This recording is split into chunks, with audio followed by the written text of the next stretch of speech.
స్వచ్ఛమైన నాణ్యమైన గౌదర్పార్ పూజా ఉత్పత్తులు www.gaudarpar.com ద్వారా ఆన్లైన్ లో ఆర్డర్ చేయండి. మీ ఇంటిని దేవాలయంగా మార్చుకోండి. నమస్తే రమ్మగారు. నమస్తే జయ. మంచి చందమామ కథ ఒకటి చెప్తారా? పాత కథ చెప్తా. ఓ ఊళ్ళో ఓ కుటుంబం ఉంది. ఇద్దరు అబ్బాయిలట వాళ్ళకి. ఇద్దరు పిల్లలు అంత కొంచెం పెద్దవాళ్ళు అయ్యాక తల్లి మళ్ళీ గర్భవతి అయింది. మూడో మాట. అయితే ఆవిడికి వెలక్కాయ తినాలని చాలా కోరికట. ప్రెగ్నెన్సీలో మగపిల్లలు కాస్త 7-8 ఏళ్ల వాళ్ళు అయ్యారు. 8-9 సంవత్సరాలు, 9 ఏళ్ళు ఒకడికి, 7 ఏళ్ళు ఒకడికి. ఇద్దరు మంచి చురుకైన వాళ్ళు. అయితే వెలక్కాయ వెలక్కాయ అని రోజు అడుగుతుంటే వాళ్ళు ఎక్కడుంటాయి వెలగపళ్ళు, ఎక్కడో అడవుల్లో ఉంటాయి, ఆడికి ఎవడెళ్తాడు, అవన్నీ నేను చావలేను, ఏదో చింతకాయ పచ్చడి చేస్తూ తిను అని ఆయన కేకలేసేవాడు. అయితే పిల్లలన్నా రోజు వెలక్కాయ కల్లోకి వచ్చిందని చెప్పేది తల్లి. వీళ్ళకి ఆ తల్లి కోరిక తీర్చాలని పుట్టింది ఆ మగపిల్లలిద్దరికి. సరే వీళ్ళు ఏం చేశారు, అందరినీ అడిగేవాళ్ళు, వెలక్కాయ ఎక్కడ ఉంది, వెలగ తోటలు ఎక్కడున్నాయి, వెలగ చెట్లు ఉన్నాయా అని అడిగితే వాళ్ళు ఎవరో చెప్పారు. అటు ఉత్తరం వైపు వెళ్ళే ఓళ్ళ దారిలో వెలగ చెట్లు ఉన్నాయని, అక్కడి నుంచి కోసుకోవచ్చు అని.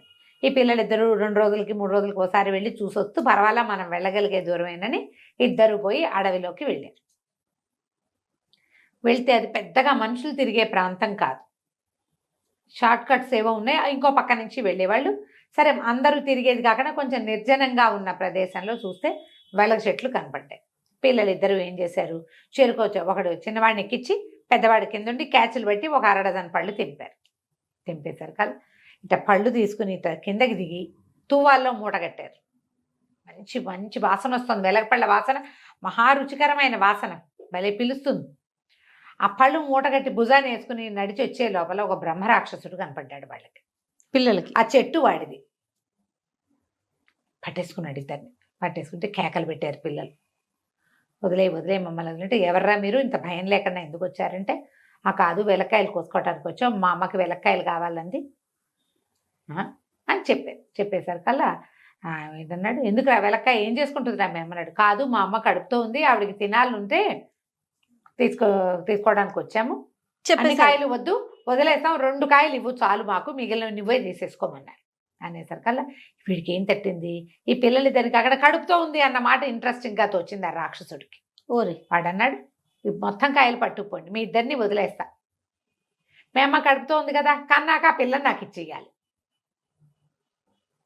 ఇప్పుడు ముందు ఈ పీకలు పుచ్చుకున్నాడు, వీడిని వదిలించుకునే ఉపాయం ఏమిటి? అక్కడి నుంచి పిల్లలిద్దరూ విదిలించి సరేనన్నారు. మరి ఇంకో దారి, చిన్నపిల్లలు ఇంకేమంటారు, ఏం చేస్తారు? సరే వెలక్కాయలన్నీ పుచ్చుకుని ఇంటికి బికమొహాలు వేసుకుని వచ్చారు. వాళ్ళమ్మ సరే వెలక్కాయలు వెలగ వాసన వచ్చేసరి కల్లని వెంపర్లాడిపోయి గబగబా పచ్చడి చేసుకుని అంత అన్నం పెట్టుకుని తిని, అబ్బా ఎంత సంతోషంగా ఉందిరా, ఎంతో బాగుంది అంది. బెల్లం వేసుకుని తొక్కి తీపి పచ్చడి చేసి పెట్టుకుంది, పచ్చడి చేసుకుంది. 2 పూటలు గడిచేసరికి పిల్లలు బిక్కమొహాలతోటి తిరుగుతున్నారు. రాత్రిపూట నిద్రలో ఏడుస్తూ కనపడ్డారు.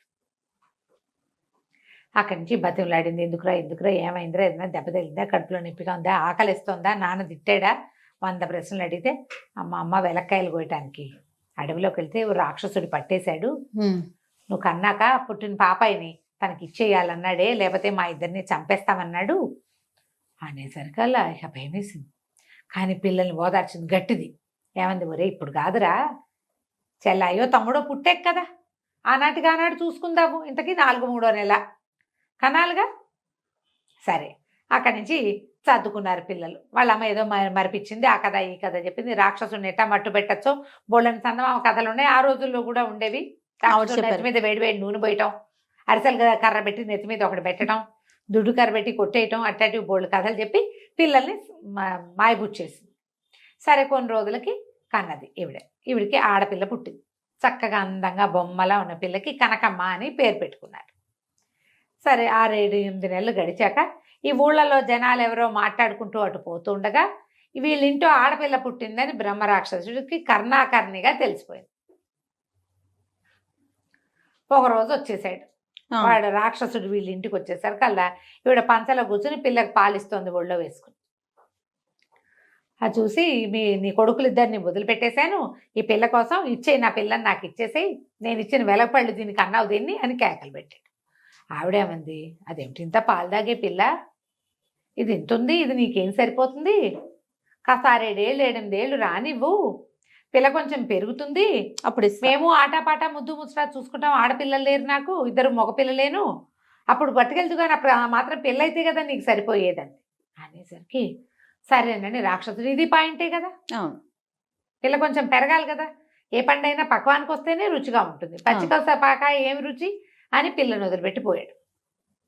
భర్త పిల్లలు గోల పెట్టారు, ఎట్లా తప్పించుకోవాలంటే కొంతకాలం తప్పించుకుందాం తర్వాత చూద్దాం.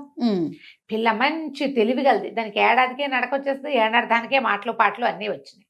ఈ 7-8 ఏళ్ల దాకా వీళ్ళ దగ్గరే ఉంది. 7-8 ఏళ్ళు వచ్చాక వాళ్ళ అమ్మ అనేది నువ్వు పెద్దదాని అవుతున్నావని తెలిసిందంటే ఆ రాక్షసుడు వచ్చి పడతాడే తల్లి అంటే రాని అమ్మ చూసుకుందాం అనేది పిల్ల. అది ఇంకా గట్టిది. అక్కడి నుంచి దీనికి 8వ పుట్టినరోజో ఏమో వస్తూ ఉండగా రాక్షసుడు వచ్చారు ఒకరోజు. ఇప్పుడు ఏం చెప్పడానికి వీలు లేదు, పిల్లని తెత్తునుంది.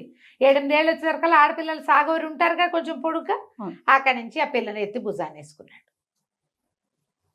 భుజాన్ని వేసుకుని నీకు సరిపోదు ఈ పిల్ల, నీకు చాలదు, ఇంత చిన్న పిల్ల, ఇది నీకు సరిపోదని తల్లిదండ్రి చెప్తే ఏమన్నాడు, ఆ పెంచేదేదో నేనే పెంచుకుంటా, నేనే పెంచుకుని నాకు సరిపోయే సైజు వచ్చాక అప్పుడు తింటానని చెప్పి భుజాన్ని వేసుకుని తీసుకొచ్చాడు. తీసుకొస్తే ఒక పెద్ద కోట, ఆ వెలగ చెట్ల వెనకాల వాడి కోట ఉంది. చాలా పెద్ద ఇల్లు, చుట్టూతా చెట్లు గిట్లు ఉండి మామూలు మనుషులు ఎవ్వరు దానికి దగ్గరలోకి రారు, ఒక తోటల్లే ఉంది.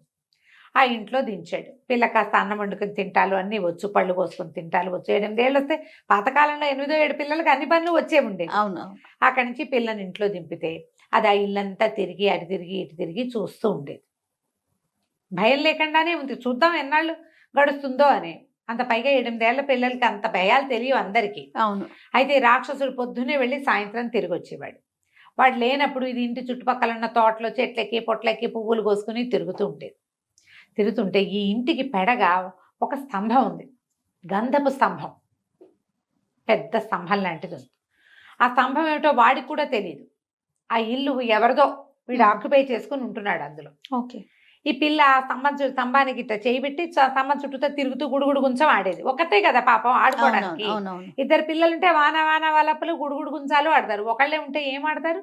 ఆ స్తంభాన్ని నేస్తం చేసుకుని దాని మీద చేయబెట్టి తిరుగుతూ ఉంటే ఆ తిరుగుతూ ఓసారి దబక్కని పక్కకు పడింది. అక్కడ ఒక మీట లాంటిది ఉంది నేల మీద ఇంత. ఆ మీట మీద దీని చెయ్యి అదువుకొని స్తంభం ఇట్లా తెరుచుకుంది. ఏంటో చూద్దామని ఈ పిల్ల లోపలికి వెళ్ళింది. ఆ లోపల కూడా ఒక మీట ఉంది. ఆ మీట ఒకేసరికల్లా స్తంభం మూసుకుపోయింది. స్తంభం లోపల నొక్కితే తెరుచుకుంటుంది, బయట నుంచి నొక్కినా తెరుచుకుంటుంది, అది లోపల ఉండిపోయింది. అక్కడి నుంచి పిల్ల ఏం చేసింది, ఇక రాక్షసుడికి అందకుండా ఆ స్తంభంలో ఉండటం మొదలుపెట్టాడు. అన్నం వండుకుని తినేసేది, పళ్ళు తినేసేది, అటు ఇటు తిరిగి ఆడుకునేది. రాక్షసుడు వచ్చే టైంకి స్తంభంలో కూర్చునేది. వీడు కనకమ్మ ఎక్కడున్నావు అని కేక పెట్టేవాడు. ఇక్కడే ఉన్నా అనేది. ఇంట్లో ఉన్నట్టే ఉండేది, కానీ ఎక్కడుందో వీడికి మాత్రం కనపడేది కాదు. కనిపించకుండా స్తంభంలో కూర్చుని ఉండేది. అది చిన్నది కాదు, బాగా పెద్దదే. అందులో కూర్చుని పడుకోవటం కూడా అందులోనే పడుకునేది. అయితే వీడికి ఒకరోజు బాగా డౌట్ వచ్చింది, పిల్ల ఏమైపోయింది, పిలుస్తుంటే పలుకుతోంది, వీడికి స్తంభమే పలుకుతోందని అనుమానం వచ్చింది. ఆ పిల్లని ఎంత వెతికినా పట్టుకోలేకపోయాడు. ఏం చేశాడు, ఒళ్ళు మండిపోయి ఒక ఉద్రేకంలో ఆ స్తంభాన్ని బాగా లాగి ఊడదీసేసి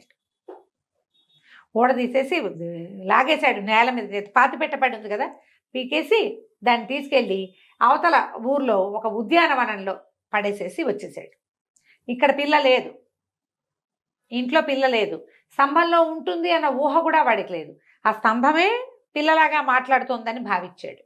ఇంకా కనకమ్మ లేదు ఇక్కడ. ఆ పిల్ల పోయి ఆ స్తంభంతో సహా వెళ్ళి అక్కడెక్కడో ఉద్యానవనంలో పడింది. అదేం చేసింది, ఇది ఎంత రాత్రిపూట జరిగింది. తెల్లారేసరికల్లా స్తంభం నుంచి బయటకు వస్తుంది కదా, రాక్షసుడు వెళ్ళే వేళ దాన్ని తెలుసు. తనకి మెలకు వచ్చాక 1 గంట 2 గంటలకు వెళ్తాడు వాడు. 1 గంట పోయాక మీట నొక్కి బయటకు వచ్చింది. తీరా చూస్తే ఇది ఇంకేదో తోట, తమ ఇల్లు లేదు, తోట లేదు, ఇక్కడ ఇది ఇంకో తోటగా ఉంది. సరే అటు ఇటు చూసేసరికల్లా తనకి ఆ ఉద్యానవనము, ఒక పక్కన పెడగా వచ్చిన గెస్ట్ హౌస్ లాంటిది, పంపు నీళ్లు అన్నీ ఉన్నాయి, తోటగా ఉంది. సరే పళ్ళ చెట్లు ఉన్నాయి. పిల్ల ఏం చేస్తుంది, అటు వెళ్ళి జామ పళ్ళు ఏవో కోసు తింది, మొహం కడుక్కుంది, కాస్త స్నానం చేసింది, ఆ బట్టలతోటే ఉంది. ఆ పళ్ళు పువ్వులు తెంపుకొని పోయి మళ్ళీ స్తంభంలో కూర్చుంది. 2-3 రోజులు చేసింది ఇట్లా. ఆకలిస్తుంది, దానికి అన్నం కావాలి, కానీ ఏం చేస్తుంది ఇదేమిటో తెలియదు తనకి. 10 ఏళ్ళు వచ్చినాయి, 11 ఏళ్ళు, 10 ఏళ్ళు గడిచిపోయినాయి ఇక్కడ. అదేలే. అయితే ఏం చేసింది, పిల్ల కొంచెం బాగా ఉఠావుగా సాగి ఉంది. 3 రోజుల తర్వాత మళ్ళీ వచ్చి బయటకు వచ్చి పువ్వులన్నీ కోసుకుంటుంటే ఈ 3 రోజుల నుంచి ఇది పొద్దున పువ్వులు కోసుకుని స్తంభంలో కూర్చుంటుంది. ఆ ఊరి రాజకుమారుడు ఇక్కడ తిరగడానికి వస్తాడు, ఉద్యానవనంలో ఆడుకోవడానికి. రోజు నిండుగా పువ్వులు ఉంటాయి, పువ్వులు కనిపించట్ల. ఆ పిల్ల ఏం చేసింది, పువ్వులు కోసి అరటి చెట్లు ఉంటే అరటి నార తీసుకుని దండ కట్టుకుని చల్ల పెట్టుకుంటుంది. ఓహో. అది లోపల కూర్చుని కట్టుకుంటుంది. ఆ పనులన్నీ స్తంభంలో కూర్చుని చేయటమే దానికి అలవాటు. వీడు అటు ఇటు వెతుకుని చూసుకున్నాడు 3 రోజుల నుంచి, ఏమిటి ఎవరో కోసేస్తున్నారు పువ్వులని. ఇవాళ పెంద్రాలే వచ్చాడు 3వ రోజు. వాడు ఒక 15-16 సంవత్సరాలు ఉంటాయి.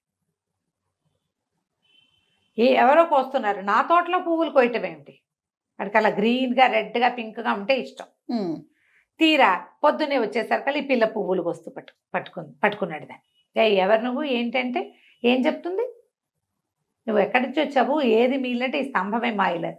అప్పుడు చూశాడు, ఇది ఒక స్తంభం ఇక్కడ వచ్చి మొలిచింది అని.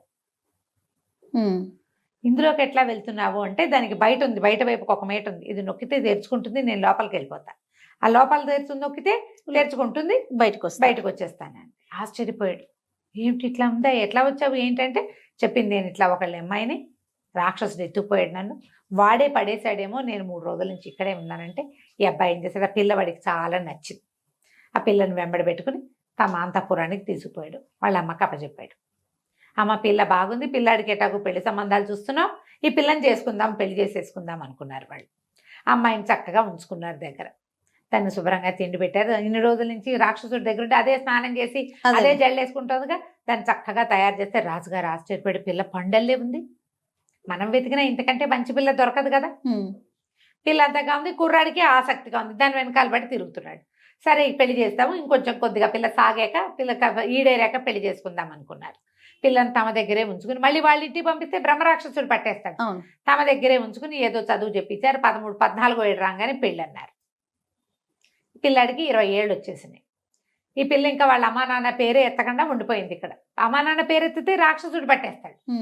అయితే కర్ణాకర్ణిగా రాక్షసుడికి తెలిసింది, మళ్ళీ ఓ స్తంభంలో నుంచి బయటపడిన ఒక పిల్ల రాజుగారింట్లో పెరుగుతోందని, దానికి పెళ్ళని.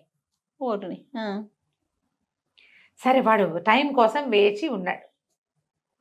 ఒక గాజుల వాడిగా రూపం మార్చుకుని ఊళ్ళోకి తిరగడానికి మొదలుపెట్టాడు. ఈ పిల్లకి పెళ్ళి 5 రోజుల్లోనో ఏమో పెళ్ళి. ఆ పెళ్ళి అయితే పెళ్లి కూతురుని చేశారు. ఈ పెళ్లి కూతురుని చేశాక ఈ పిల్లకి గాజులని కేక వినపడింది బయట. గాజులు కేక వినపడుతుంది, చేతి నిండా గాజులు వేసుకుంటే బాగుంటుంది. ఆ పిల్ల ఏమో పల్లెటూరు పిల్ల. అక్కడ అందరికీ చిన్నప్పుడు తమ తల్లికి ఇన్ని గాజులు ఉండటం తెలుసు. బంగారు గాజులు కంకణాలు వేస్తారు. ఆ గలగల్లాడే మట్టి గాజుల కోసం ఆమె గాజులు వేయించుకుంటానని అడిగేసరికి ఆ గాజులు వాడిని కేకేశారు. వాడికి చేతి నిండా గాజులు వేసి ఈ పిల్లని ముట్టుకునేసరికి ఇదే కనకమ్మని తెలిసిపోయింది. అతను చూసిన పిల్ల 11 ఏళ్ళది, ఇప్పుడు 14 ఏళ్ళు వచ్చి ఇంటెత్తునుంది. పట్టుకుని, ఓ కనకమ్మ, నన్ను గుర్తుపట్టేవా, నేనే పెంచాను నిన్ను, నీ పెళ్ళి కాదు, నేను నిన్ను వచ్చి తినేస్తాను, నీ పెళ్లి రోజునే నేను నిన్ను తినేస్తాను, ముందు రోజు రాత్రి వచ్చి నిన్ను తినేస్తానని చెప్పాడు. ఈ పిల్ల వలవలా ఏడ్చింది, ఏం చేయాలో తెలియలే. చేతి నిండా గాజులు ఉన్నాయి, పెళ్లి కూతురుని చేశారు. పిల్ల బిక్కమొహం వేసుకుని కూర్చుంది. రాజుగారు అబ్బాయి ఇచ్చాడు. ఎందుకు అట్లా ఉన్నావు, ఏమైందంటే రాక్షసుడు చెప్పాడు నన్ను తినేస్తాట, వచ్చేసాడు, వాడు కనిపెట్టేశాడు నన్ను. అంటే సరేనా అతన్నాడు, ఏదైనా ఒక ఉపాయం ఆలోచిద్దాం ఉండని మంత్రి గారితో మంత్రాలోచన చేశాక దానిదేముంది, అమ్మాయిని దాచిపెట్టేద్దాము, పెళ్లి రోజు దాకా పిల్లని ఎవరికంటా పండివ్వద్దు, కానీ పిల్ల ఉన్నట్టే చూపిద్దాం అని చెప్పి ఏం చేశారు, చక్కెర పాకంతో కనకమ్మంత పొడుగు బొమ్మని చేయించారు. పంచదార చిలకలు చేస్తున్నారు పెళ్లికి, అంతంత చిలకలు చేస్తారు కదా. ఈ పంచదార పాకంతో ఈ పిల్ల ఉన్నంత పొడుగున ఒక బొమ్మ చేయించారు, ఆడపిల్ల బొమ్మ ఒకటి. అంతంత బొమ్మలు కూడా చేస్తారు కదా చక్కెర బొమ్మ చేయించి దాన్ని ఏం చేశారు, ఆ పెళ్లి ముందు రోజు సాయంకాలమే పోత పోయించారు ఆ బొమ్మని. అంతఃపురంలో ఆ అమ్మాయి గదిలో పడుకోబెట్టారు. బట్టలు అవి దొడిగేద్దానికి ఓ దుప్పటి కప్పారు. ముందు రోజు రాత్రి వచ్చాడు, మర్నాడు పొద్దునే పెళ్ళి అన్నారు. అంత ఊరంతా సందడిగా హడావిడిగా ఉంది. రాక్షసుడు వచ్చాడు లోపలికి. వచ్చి అంతఃపురం లోపలికి వస్తే ఈ పిల్లని వీళ్ళు దాచిపెట్టేశారు. ఆ మంచం మీద పడుకున్న చక్కెర బొమ్మని దుప్పటి తీసి చూస్తే చీకట్లో కనపడుతోంది బొమ్మ. ఎత్తి అమాంతం భుజాన్ని వేసుకున్నాడు. భుజాన్ని వేసుకుని నడవటం మొదలుపెట్టాడు. ఆ లోపల అంతఃపురంలో చేయి తగలకుండా దుప్పటి ముసుగేసి ఉన్నది గట్టిగా ఉంది బొమ్మ. వీడు భుజాన్ని వేసుకుని గబగబా నడుస్తుండేసరికల్లా ఆ కదలికల వేడికి బయట ఉన్న వాతావరణానికి మెల్లిగా బొమ్మ మెత్తబడ్డం మొదలుపెట్టింది. పాకం కరగదు, అదేగా మెత్తబడేసరికల్లా ఏమిటే మెత్తగా అయ్యావు కనకమ్మా అని ఏమిటి అనేసి ఇట్లా అన్నాడు బొగ్గ. అనేసరికల్లా టుప్పుకున్న ముక్క ఊడొచ్చింది. ఆ ముక్క ఏమిటే ముక్కలు ఊడొస్తుంది అని నోట్లో వేసుకున్నాడు. తీయగా ఉంది. పూసిని ఇంత తీయగా ఉన్నావు ఏమిటే కనకమ్మా నువ్వు అని ఒక్క ముక్క చెయ్యి కాలు తినేశాడు. ఎంత తీయగా ఉంది కనకమ్మ అని చెప్పేసి మొత్తం చక్కెర పాకపు బొమ్మంతా తినేశాడు. కనకమ్మని తినేశాను అనుకున్నాడు. అనుకుని రాక్షసుడు తన ఇంటికి వెళ్ళిపోయాడు. మర్నాడు పొద్దున్న పెళ్లి చేసేశారు. ఈ పొద్దున్న తెల్లవారేసరికల్లా ఈ పిల్ల రాక్షసుడి పీడ విరగడైపోయింది. ఇంకా వాడు రాడు అనుకోగానే మా అమ్మని నాన్నని పిలిపించండి, వాళ్ళ సమక్షంలోనే పెళ్లి చేసుకుంటానంటే వీళ్ళు కబురు చేసి వాళ్ళ అమ్మ నాన్న అన్నదమ్ములు ఇద్దరిని పిలిపించారు. అమ్మ నాన్న అన్నదమ్ములు ఇంత అయిపోయారు, పెద్ద పెద్దవాళ్ళు, అన్నయ్యల పెళ్ళిళ్ళు అయినాయి, పిల్ల లేదు కదా మరి వాళ్ళ దగ్గర. చక్కగా అంతా కుటుంబం అంతా వచ్చి దగ్గరుండి పెళ్లి చేస్తే వాళ్ళు ఏం చేశారు, ఒక భూత వైద్యుడిని పిలిపించి వీళ్ళ ఊరు చుట్టూతో మళ్ళీ రాక్షసుడు లోపలికి రానివ్వకుండా ఒక మంత్రాల కంచె వేయించేశారు. కనకమ్మ హాయిగా రాజుగారి అబ్బాయిని పెళ్లి చేసుకుని సుఖంగా కథ కంచికి మనం ఇంటికి. చిన్న ట్విస్ట్ కానీ చాలా బాగుంది. నమస్తే రమగారు. నమస్తే జయ.